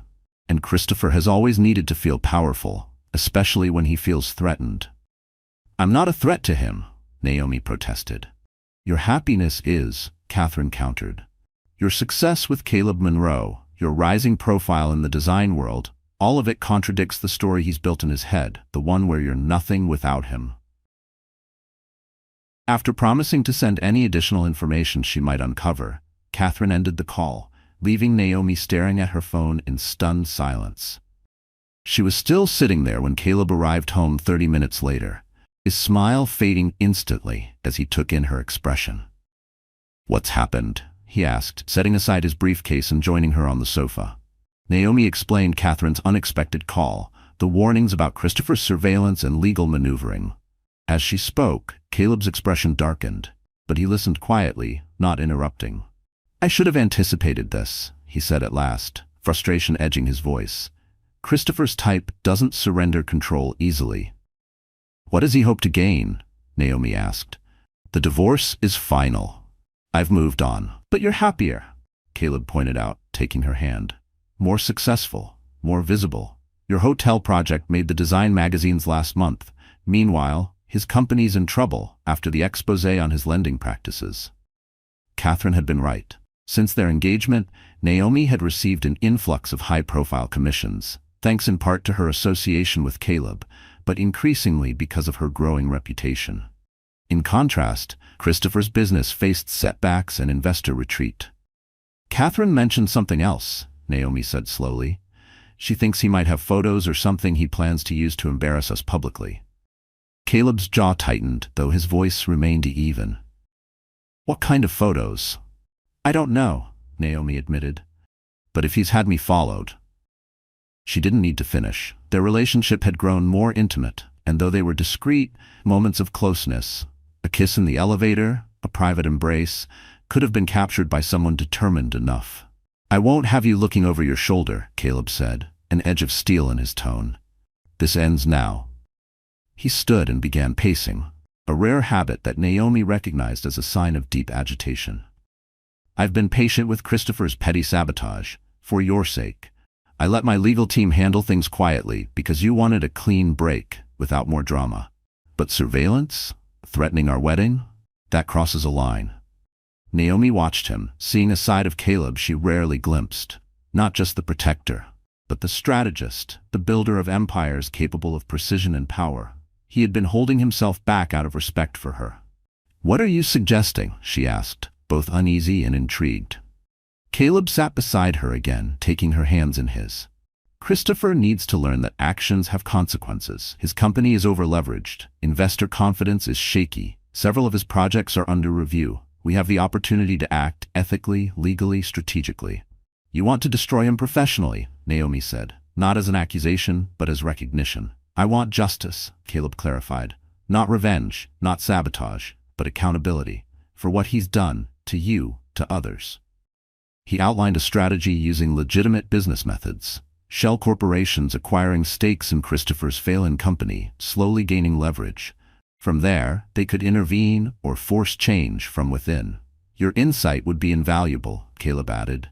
You know his blind spots, his emotional tics, his weaknesses. No financial report shows those. Naomi considered carefully. This wasn't about revenge. It wasn't about stooping to Christopher's level. It was about justice, strategy, and protection, and potentially saving employees and clients from further fallout. I never wanted to think about Christopher again, Naomi admitted. But he refuses to let us move forward. Maybe this is the only language he understands. Caleb studied her face intently. We do this together or not at all, he said firmly. And we set boundaries. This can't consume our lives or our relationship. We have a wedding to plan, projects to complete, a future to build. Naomi nodded, appreciating his clarity. 2 hours each week, she suggested. No more. Agreed. Their kiss sealed the pact, a different kind of partnership forming beside the personal and professional bonds they had already built. When they pulled apart, Naomi noticed something in Caleb's eyes she hadn't expected. A flicker of uncertainty. What is it? She asked gently. Caleb hesitated, unusual for a man so decisive. I want you to be sure this is what you want, that I'm not pushing you into something that contradicts your values. The vulnerability in his voice touched Naomi deeply. Even now, as they planned how to protect what they had built, Caleb was still prioritizing her autonomy, her moral compass. I believe in compassion, she said thoughtfully, but I also believe in justice, in boundaries, in protecting what matters. She cupped his face in her hands. This isn't about becoming like Christopher. It's about standing firmly in our own power. Relief softened Caleb's features. That's exactly it. Not vengeance, but refusing to be victimized. Something shifted between them in that moment. A deepening of understanding, a recognition of shared principles. Naomi had worried that confronting Christopher might drag them into darkness, but instead, she felt free. There was liberation in acknowledging that sometimes justice required action, not just dignified endurance. There's something else, Caleb said, his expression turning serious again. While we deal with Christopher's threats, I want to pursue another project. What kind of project? Finding your mother's land. Naomi stared at him, her heart stuttering. The developer broke ground months ago. It's gone, Caleb. Maybe, he conceded. But property transactions leave paper trails. Developments can be delayed or modified. At minimum, we might be able to preserve something.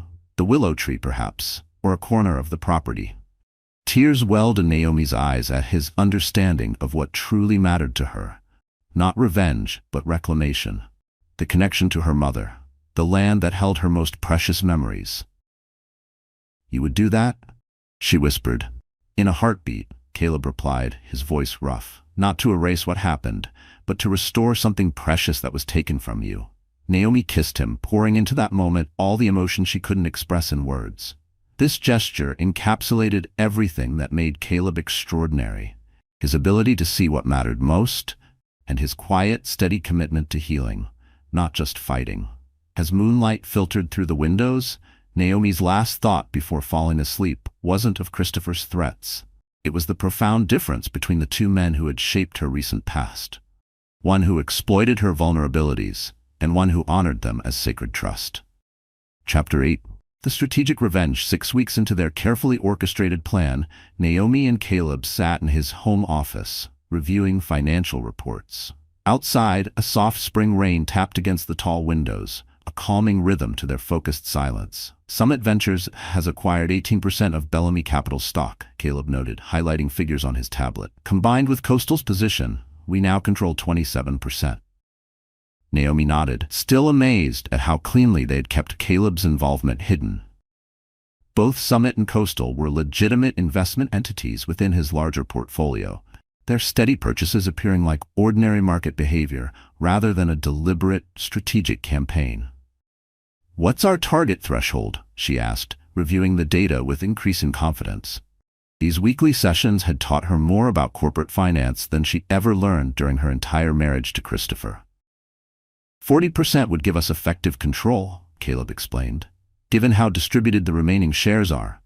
If the price keeps falling, we'll reach that in 3 weeks. And the price was falling. Steadily, inexorably. Christopher's attempts to lure new investors had floundered.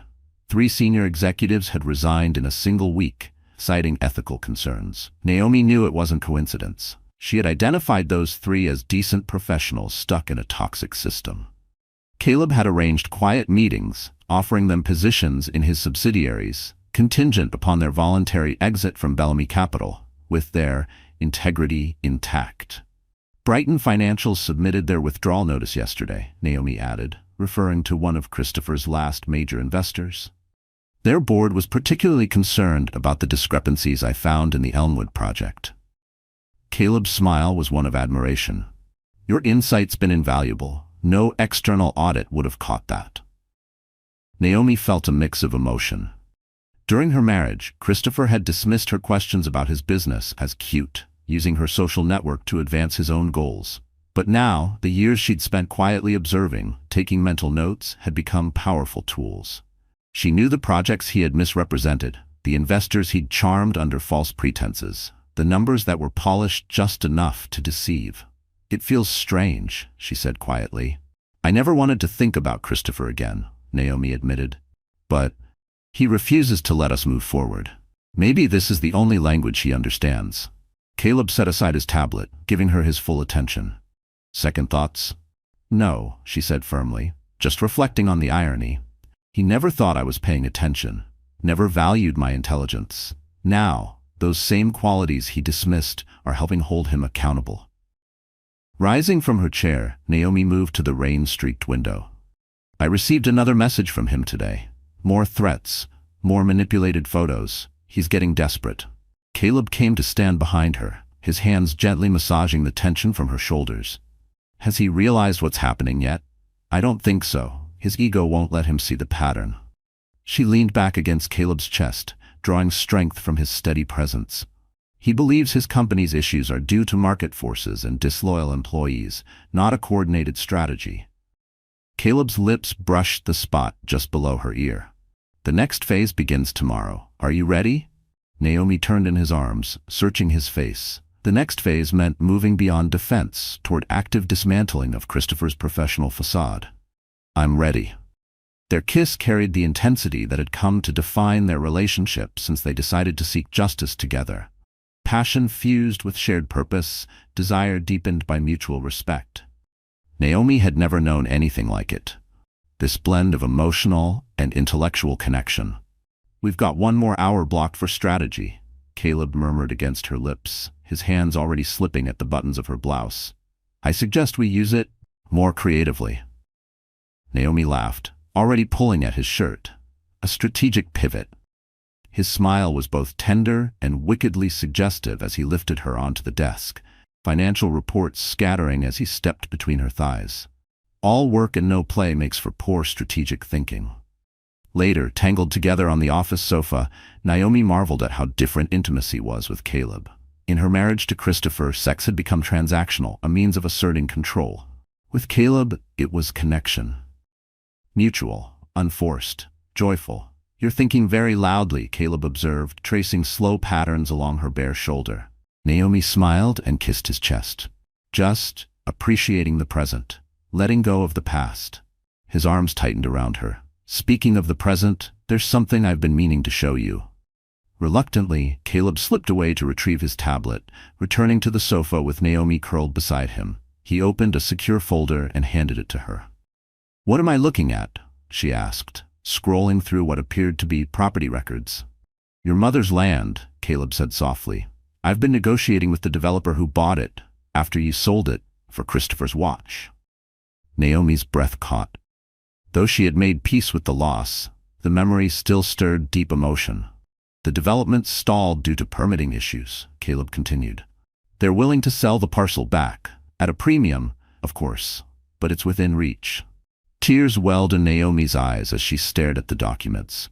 You would do that? In a heartbeat, Caleb said, his voice thick, not to erase what happened, but to restore something precious that was taken from you. Naomi kissed him, her emotions too vast for words. This gesture captured everything she loved about him, his understanding of what mattered most, his commitment to healing, not just correcting wrongs. When they finally pulled apart, Caleb brushed a tear from her cheek. "Is that a yes to pursuing this?" "Yes," Naomi whispered, "but not just for me, for us. A place we could build something together, something with roots in my past, but facing our future." The tenderness in Caleb's eyes made her heart ache with love. "I was hoping you'd say that." Their second lovemaking was slower, more intimate, an expression of the emotional territory they'd just traversed. And when the rain outside turned rhythmic against the windows, they returned to their planning with renewed focus. "Tomorrow," Caleb said, sketching out next steps, "Sterling Bank will initiate a review of Christopher's loans, citing volatility in the market.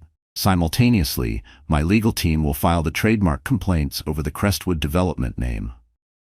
Naomi nodded, adding, "And I'll meet with Nora Bennett from the Business Journal. She's investigating predatory lending, and I think she'd be very interested in those client letters." Their plan was comprehensive, but ethical. No fabricated evidence, no illegal maneuvering. Just strategy, applied pressure to an already flawed structure. The aim wasn't revenge, but full accountability. 3 more weeks, Caleb estimated, studying the timeline. Then we'll have controlling interest, and we can call for a full board review. Naomi's phone chimed with an alert. She glanced at the screen and frowned, showing it to Caleb. "Christopher Bellamy is getting the Entrepreneurial Excellence Award at next month's Commerce Association Gala. He's still got friends in high places," she noted. Caleb's expression shifted, calculating, sharp.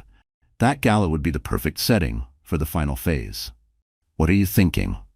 "A public revelation," he said, with absolute precision. "No collateral damage, no harm to innocent employees or valid ventures." He took her hand, his gaze steady. "This isn't about humiliating him the way he humiliated you, Naomi. It's about exposing years of damage to clients, staff, and investors. It's about accountability." Naomi nodded, once again grateful for the ethical line Caleb always honored. "The gala's exactly 1 month before our wedding," she said, thoughtful. "Perfect timing to close that chapter completely." Caleb brought her hand to his lips and kissed her engagement ring. "And then we focus only on our future," he whispered. "No more looking back." As they finalized their strategy for the weeks ahead, Naomi felt the stirrings of closure. The past, once an open wound, now becoming a clean scar. And ahead of her, nothing but light. Naomi felt a profound sense of empowerment. This wasn't the bitter vengeance of a wounded heart, but the measured response of a woman who had found her strength and a partner who valued it. Christopher had tried to break her with public humiliation. Instead, he had inadvertently set in motion the chain of events that led her to discover her truest self and deepest love. There was a poetic justice in that. One that no strategic plan could have orchestrated, but one Naomi treasured more than anything else. Justice served. The Commerce Association Gala had transformed the grand ballroom of the Crestwood Hotel into a glittering showcase of wealth and influence. Crystal chandeliers cast prismatic light over elaborately set tables as the city's business elite mingled with polished charm. Naomi stood at the entrance, her hand resting confidently in Caleb's arm, acutely aware of the symmetry. Almost 1 year ago, she had entered a different ballroom on an anniversary night that ended in disaster. Tonight, she returned on her terms. She wore deep indigo instead of scarlet. Her natural curls were swept into an elegant updo adorned with sapphire pins, a gift from Caleb to mark 3 months until their wedding. "Ready?" Caleb asked, his eyes full of both admiration and concern. Naomi nodded, drawing strength from his steady presence and from everything they had accomplished together. Over the past several months, they had quietly acquired 42% of Bellamy Capital's stock through multiple holdings, strategically placed allies on the board, and compiled irrefutable documentation of Christopher's questionable practices. Tonight would be the culmination. As they made their way through the crowd, Naomi noticed the glances that followed them. Curious, speculative, their relationship had become a subject of business gossip. The designer who rose from scandal to partner with one of the city's most respected developers. Some whispered opportunism. Others murmured fairy tale redemption. None of them knew the truth. Naomi Green, a familiar voice, interrupted her thoughts. "Didn't expect to see you here." Christopher stood before them, champagne flute in hand, his tuxedo immaculate. But Naomi immediately noticed the tension in his eyes, the strain behind his carefully curated smile. "Christopher," she greeted calmly, "congratulations on your award." His eyes flicked over to Caleb with thinly veiled contempt before returning to her. "Enjoying the spotlight, I see, though I wonder how long Mr. Monroe's interest will last once the novelty fades." Caleb's hand moved gently to the small of Naomi's back, grounding her. He said nothing, per their plan, allowing Naomi to respond first. "I've learned the difference between genuine partnership and exploitation, Christopher," she said evenly. "It's been enlightening." Something sharp flashed in his gaze. "Enlightening enough to understand how reputation works in our world?" he said coldly. "I still have those photos we discussed." Caleb spoke then, his tone pleasant but edged with steel. "Mr. Bellamy, I'd strongly advise you to reconsider any plans involving defamation or digital manipulation. The legal fallout would be extensive." Christopher sneered. "Still hiding behind your billionaire boyfriend, Naomi? Some things never change." Naomi smiled serenely. The calm in her expression unsettled him far more than anger ever could. "Actually, Christopher, everything has changed. Enjoy your award." As they walked away, Caleb leaned close and murmured, "Perfectly handled. Are you all right?" "Better than all right," Naomi replied, truthfully. "He has no power over me anymore." Their table was near the front, strategically placed to offer a full view of both the stage and Christopher's table across the room. Dinner passed, then the preliminary speeches. Naomi could feel the tension building like the final bars of an overture. Then the association president stepped to the podium to present the Entrepreneurial Excellence Award. "Before we honor tonight's recipient," he said, "we have a special announcement from Caleb Monroe of Monroe Sustainable Development." "Mr. Monroe?" Christopher's head jerked up, confusion darkening his expression, as Caleb rose from his chair and strode confidently to the stage. This moment had not been advertised, arranged at the last minute thanks to Caleb's generous donation to the association's scholarship fund. "Thank you," Caleb began, his voice calm, authoritative. "As many of you know, our firm is committed to ethical development that benefits both communities and investors." He paused, allowing the room to settle. "Tonight, I'm pleased to announce our latest acquisition." The presentation screens lit up on either side of the stage, displaying Bellamy Capital's logo. "As of market close today," Caleb continued, "Monroe Sustainable Development has acquired controlling interest in Bellamy Capital." Murmurs erupted throughout the room. Naomi watched Christopher's face lose all color as realization dawned. Not only had he lost control of his company, Caleb was publicly initiating a corporate restructuring that would expose his practices to scrutiny. "We look forward to integrating Bellamy Capital's assets into our ethical business framework," Caleb continued. "As part of our due diligence, several projects have been flagged for immediate compliance reviews." The screen shifted to documentation from the Elmwood development. One Naomi had known for months was riddled with misrepresented environmental studies. "Transparency is key to rebuilding investor confidence," Caleb said, outlining planned steps for remediation. It wasn't an accusation, not directly, but no one in the room missed the message. As Caleb returned to the table amid applause, Naomi could see Christopher rising from his seat across the room, fury barely contained in his stiff posture. "You orchestrated this," Christopher hissed, looming over their table. "You manipulated the market to seize my company." Caleb regarded him calmly. "We made legitimate investments in an undervalued company with promising assets, standard business practice." "This is a personal vendetta," Christopher insisted, his voice rising enough to attract attention from surrounding tables. Naomi rose, facing him directly.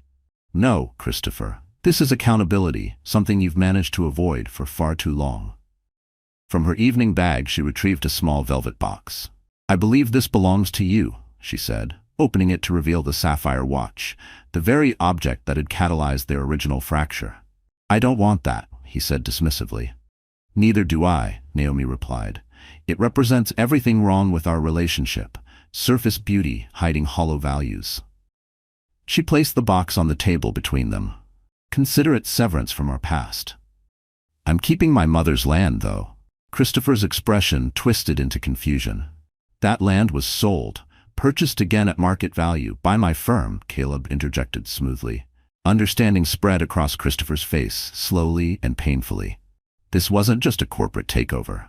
It was the recovery of what he had forced Naomi to sacrifice. You won't get away with this, he threatened, his composure fraying.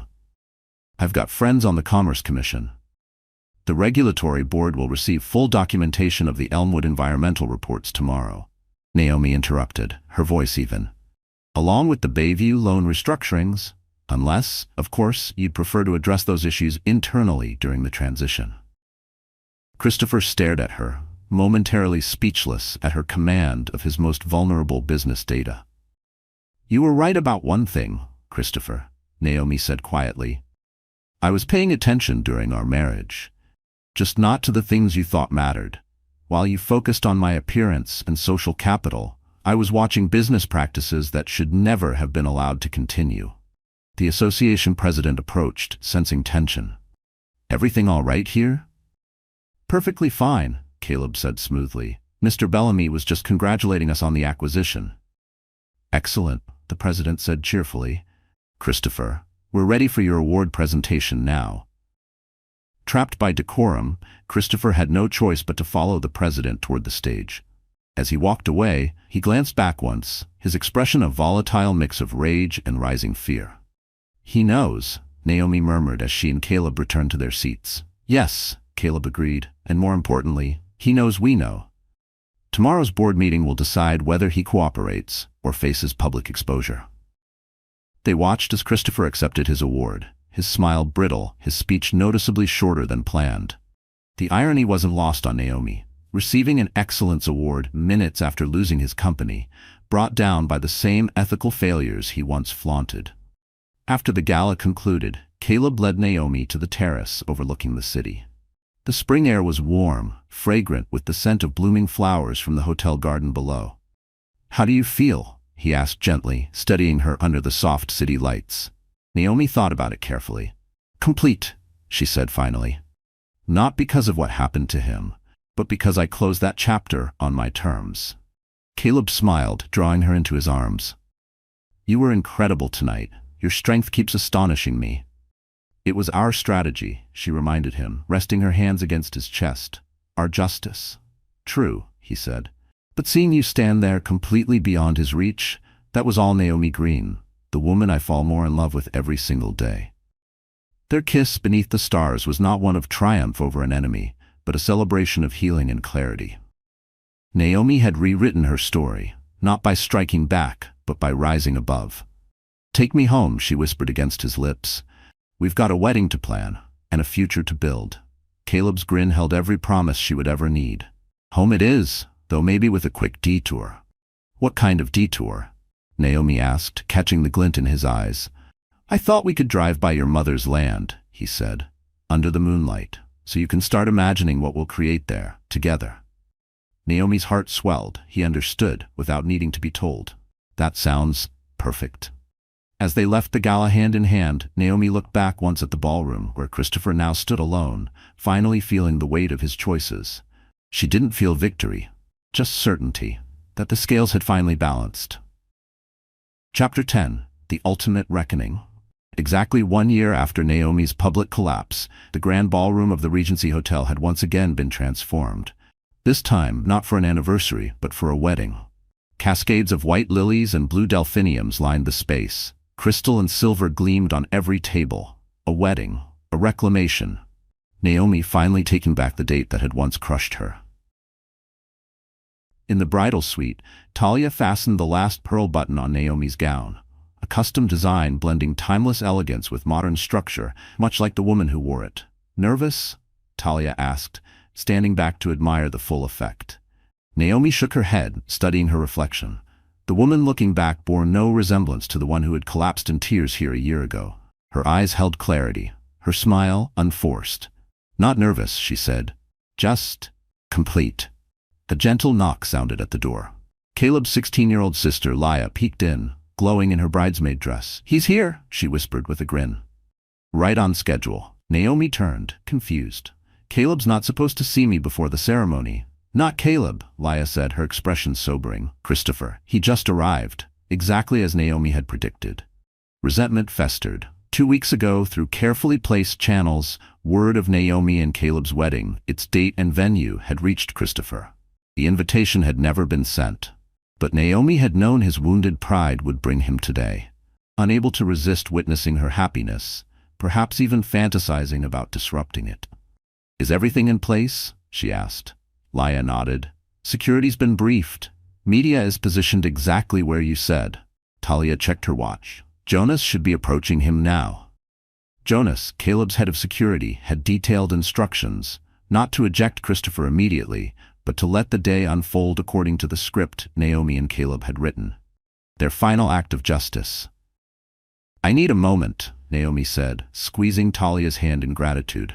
Once alone, Naomi moved to the window overlooking the hotel's entrance courtyard. From there, she saw Jonas approaching Christopher, who stood near the edge of arriving guests. Their conversation appeared cordial, Christopher's stance shifting subtly from arrogance to confusion as Jonas gestured toward a side entrance. Her phone chimed. "Our guest has arrived, proceeding as planned. I love you beyond measure." Naomi smiled and typed back, "See you at the altar. I'll be the one in white." At the mirror, she took one last look. The compass necklace Caleb had given her during his first real proposal lay at her collarbone, part of her wedding ensemble. North still pointed north. As he'd said, a constant in a world of change. A knock. Her father entered, proud and misty-eyed. "It's time, sweetheart. Ready to start your new beginning?" Naomi took a long, calming breath. "More than ready." The ceremony was flawless. Naomi walked the aisle toward Caleb, whose expression of reverence and awe nearly brought her to tears. Their vows, composed in the quiet of home, spoke of respect, resilience, and a love forged in fire. When the officiant pronounced them husband and wife, their kiss drew warm applause, equal parts celebration and affirmation. As they turned toward their guests, Naomi caught a discreet movement at the rear of the ballroom. Jonas had guided Christopher to a spot near the back, exactly as planned. Champagne flowed. The reception bloomed into laughter and warmth. An hour in, Caleb gave a subtle nod to the conductor. The music paused, Naomi's hand in his. He led her to the stage where a microphone and several philanthropic leaders waited. "Friends and family," Caleb began, voice steady and rich. "Naomi and I thank you for being with us today, for making this a true communion of hearts." His eyes found hers. She nodded. "This date carries deep meaning. 1 year ago, Naomi endured an experience that could have broken anyone. Instead, she turned pain into purpose." At the back, Christopher shifted uncomfortably. Guests, oblivious to his presence, focused on the beaming couple. "And so," Caleb continued, "we're honored to announce the creation of the Horizon Initiative, a foundation supporting survivors of emotional and financial abuse." One of the benefactors stepped forward and presented Naomi with a ceremonial check.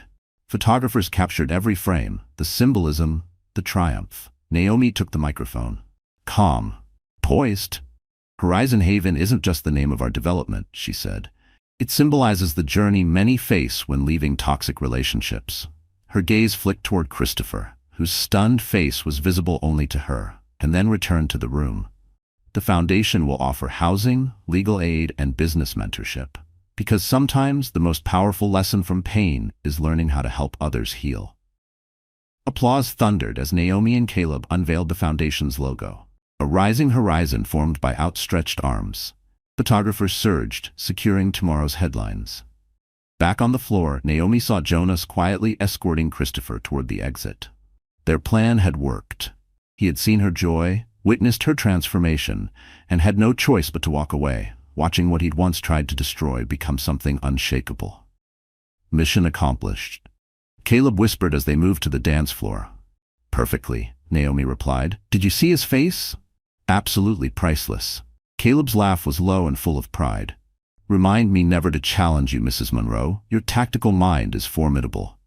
"I prefer to use my powers for good," she said, grinning. "Though I make exceptions for justice." As the music swelled around them, Caleb's expression grew tender but serious. "Are you happy, Naomi? Truly?" The question touched her deeply.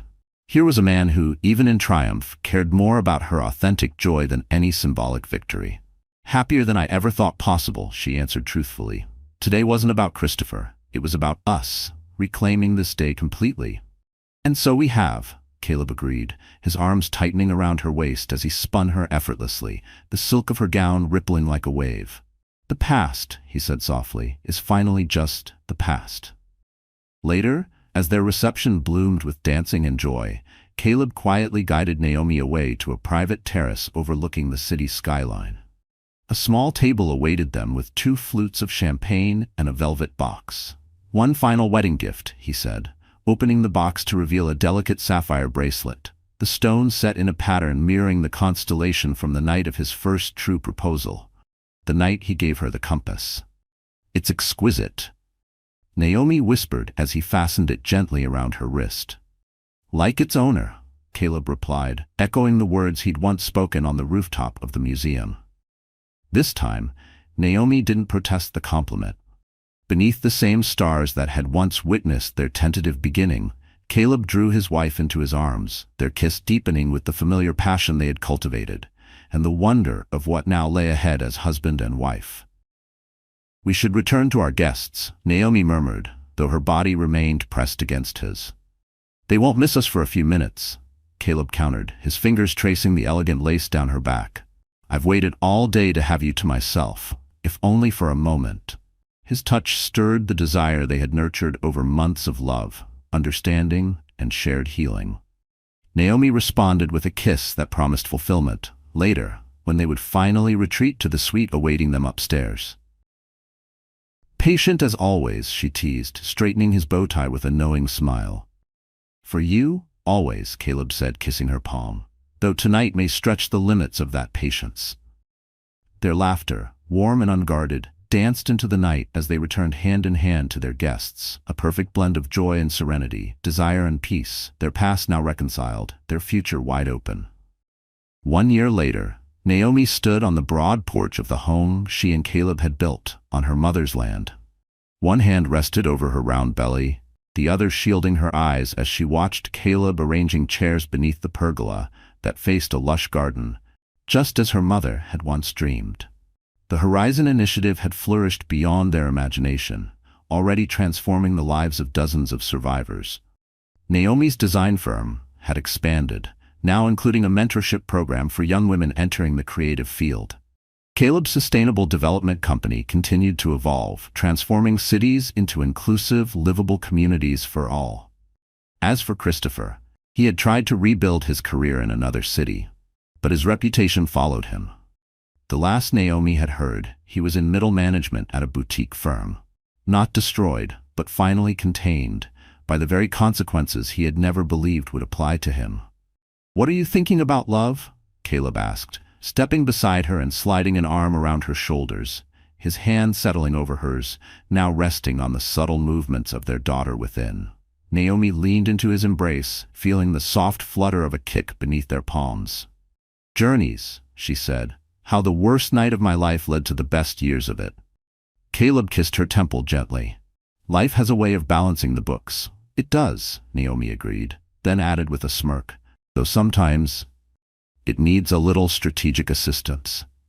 Caleb's warm laugh rumbled through her. "Remind me to warn our daughter never to underestimate her mother." "Oh, I think you can teach her that," Naomi smiled. "I'll teach her how to build something beautiful from whatever raw materials life hands her." As the sun dipped behind the trees, painting the sky with strokes of gold and rose, they stood together in the home they had created, built on reclaimed ground. Two people who had found in each other the rarest kind of love, one that healed old wounds while planting roots for future joy. A love that recognized worth through scars and turned what was broken into something more radiant than either could have envisioned.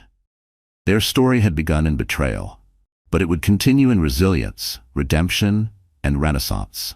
A sapphire heart, once shattered, now reforged, not just whole again, but unbreakable. Dear friend, life, in its most merciless moments, often tests the shape of our soul. But as the Stoics remind us, what stands in the way becomes the way. Naomi's journey was not just one of heartbreak and healing. It was proof that even in ruin, beauty can be built. Her home, her marriage, her purpose, all rose from ashes not because fate was kind, but because she chose courage when bitterness beckoned. Let her story be a reminder. We are not defined by what breaks us, but by how we rebuild. wiser, stronger, and with deeper compassion. Sometimes, the life you were meant to live begins the moment you stop chasing the one you lost. If this story moved you, please consider liking, sharing it with someone who might need it today, and subscribing to join us for more stories of strength, love, and second chances.